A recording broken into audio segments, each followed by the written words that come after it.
कृपया वीडियो को like subscribe कर दें और अपने विचार कमेंट में लिख दें और मित्रों से भी साझा करें।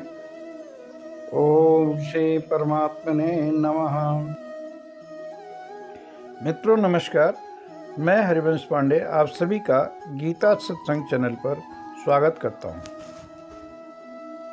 आज का विषय है श्री कृष्ण चरित अंक 3, श्री कृष्ण का प्रागट्य। सुखदेव जी ने कहा, सम्यक अवस्थिता बुद्धिस्तव राजर्षि सत्तम वासुदेव कथायां ते जाता नष्ट कीरति। राजन, तुमने जो निश्चय किया है बहुत ही सुंदर और आदरणीय है, क्योंकि वासुदेव कथा में तुम्हें सुदृढ़ और सहज प्रीति प्राप्त हो गई है। वासुदेव कथा के संबंध में जिज्ञासा करने से ही वक्ता, प्रश्नकर्ता और श्रोता तीनों ही पवित्र हो जाते हैं। वासुदेव कथा प्रश्न पुरुषान स्त्रीन पुनाति ही वक्तारम पृच्छकम श्रोतिन तत्पाद सलिल जथा। हे राजन, द्वापर की बात है, पृथ्वी पर लुटेरे धोखेबाज किस्म के लोग राजा बनकर पृथ्वी पर अत्याचार की हद कर दी। धर्म सुरक्षित नहीं था, ऋषि मुनि जन आक्रांत थे, किसी व्यक्ति का जान माल सुरक्षित नहीं था। इनके बुरे बर्ताव से जब पृथ्वी त्राहिमाम करने लगी तो वह गौ के रूप में देवताओं के साथ ब्रह्मा जी की शरण में गई। आक्रांता भूरिभारेण ब्रह्मांडम शरणम जजौ। ब्रह्मा जी ने पृथ्वी की करुण गाथा सुनी। फिर वे शिव जी के साथ पृथ्वी को लेकर क्षीर सागर में श्रीहरि के पास गए। तत्र गत्वा जगन्नाथम देवदेवम वृखा कपिम पुरुषम पुरुष सूक्तेन उपस्तस्ते समाहितः। वे पुरुष सूक्त से भगवान की स्तुति की। ब्रह्मा जी समाधिस्थ हो गए। सारा वृत्तांत सुन भगवान ने समाधिस्थ ब्रह्मा से कहा, गौ पौरुषीं में शृणुताम राह पुनः विधीयतामासु तथैव माचिरम।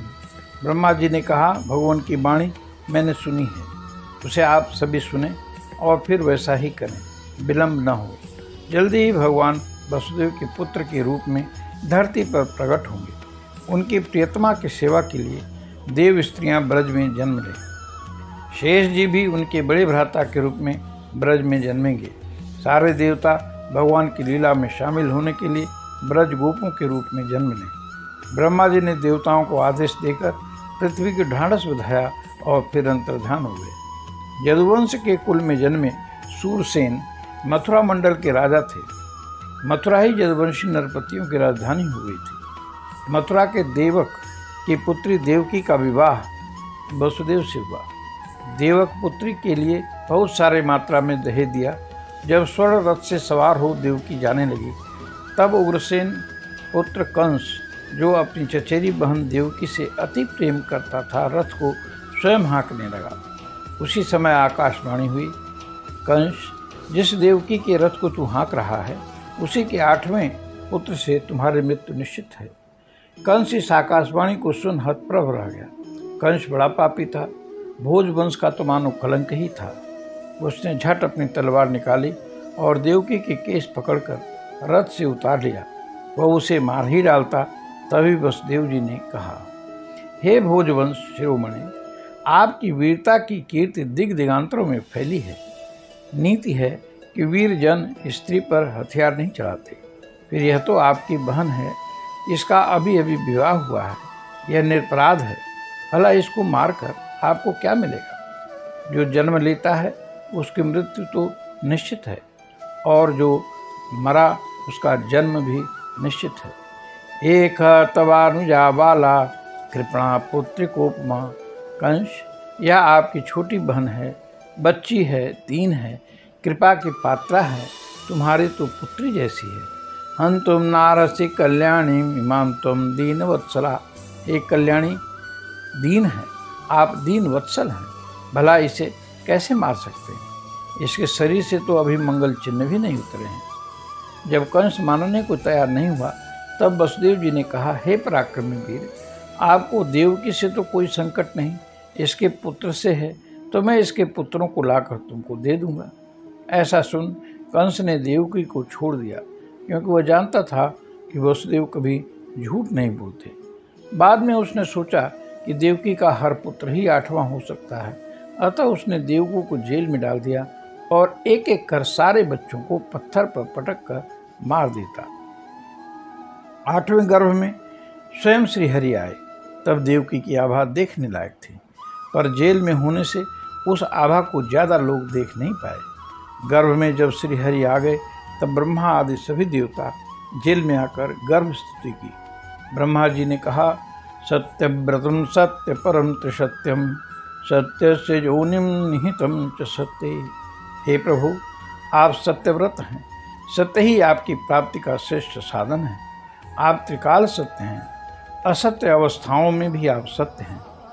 सत्य स सत्य मृत सत्य नेत्रम सत्यात्मकम ताम शरणम प्रपन्ना। पंचतत्वों के कारण आप ही हैं। आप सत्यमृत हैं, अर्थात जो जड़ पदार्थ हैं उनमें भी आप ही हैं। आप सत्य नेत्र हैं, अर्थात इस दृश्य जगत के परमार्थ स्वरूप आप हैं। आप सत्यात्मक हैं, हम आपकी शरण हैं। हे प्रभु, जैसे अनेकों बार आप अवतार लेकर, जैसे मत्स्य, हयग्रीव, कच्छप, नृसिंह, वराह, हंस, राम, परशुराम बनकर हमारे कष्टों को दूर किया, ऐसे ही इस बार भी इस दुष्ट कंस और इसके साथियों से जनता को मुक्त करें। देवताओं ने देवकी को संबोधन कर बोले, माता, आप परम सौभाग्यशाली हो। आपकी कोख से भगवान अवतार ले रहे हैं। अब आप न डरें, अब तो कंस कुछ ही दिनों का मेहमान है। आपका पुत्र यदुवंश की रक्षा करेगा। इस प्रकार स्तुति कर देवता चले गए और देव की अच्छे दिनों की प्रतीक्षा करने लगी। सुखदेव जी ने कहा, हे परीक्षित, अब समस्त गुणों से युक्त परम सुहावना समय आ गया। रोहिणी नक्षत्र था, सारे आकाश गत तारे शांत और सौम्य हो रहे थे। दिशः प्रसेदो गगनम निर्मलोडु गणोदयम। दिशाएं स्वच्छ और प्रसन्न थीं, आकाश में तारे जगमगा रहे थे। मही मंगल भूयिष्ठ पुरग्राम ब्रजाकरा। भूमि के पुर ग्राम अहीरों की बस्तियां मंगलमय हो रही थी, सब कुछ अनुकूल था। तभी वसुदेव जी ने देखा कि सामने एक अद्भुत बालक है, चतुर्भुज स्वरूप है, पीतांबर झिलमिला रहा है, वरमाला से विभूषित है, कानों में कुंडल, बाल घुंघराले, श्याम वर्ण के बालक की शोभा अवर्णनीय है। जब वसुदेव आश्वस्त हो गए ये तो भगवान विष्णु ही हैं, तो वे हाथ जोड़कर प्रार्थना करने लगे। वसुदेव जी ने बालक को सूप में लेकर जेल से बाहर जाने की इच्छा की ही थी कि सारी वेणियाँ खुल गईं, जेल के दरवाजे खुल गए, सारे रक्षक सो गए और वसुदेव जी बालक को लेकर गोकुल आ गए। वे नंद जी के घर गए, यशोदा की तत्काल उत्पन्न कन्या को लेकर और बालक को वहीं सुलाकर मथुरा की जेल में वापस आ गए। वेणियाँ सब यथावत हो गईं। कंस ने देवकी की पुत्री के जन्म की बात सुना, दौड़ा हुआ आया, पुत्री को पत्थर पर पटकता। तभी वह विलक्षण बालिका, जो श्रीहरि की योग माया थी, हाथ से छूट आकाश में चली गई और बोली, मूर्ख, निरपराध बच्चों की हत्या करना बंद कर दे, तेरा हंता जन्म ले चुका है। वे विंध्याचल में जाकर देवी के रूप में आज भी पूजी जाती हैं। आइए हम भगवान का नाम लें और वाणी पर विश्राम दें। ओम नमो भगवते वासुदेवाय। ओम नमो भगवते वासुदेवाय।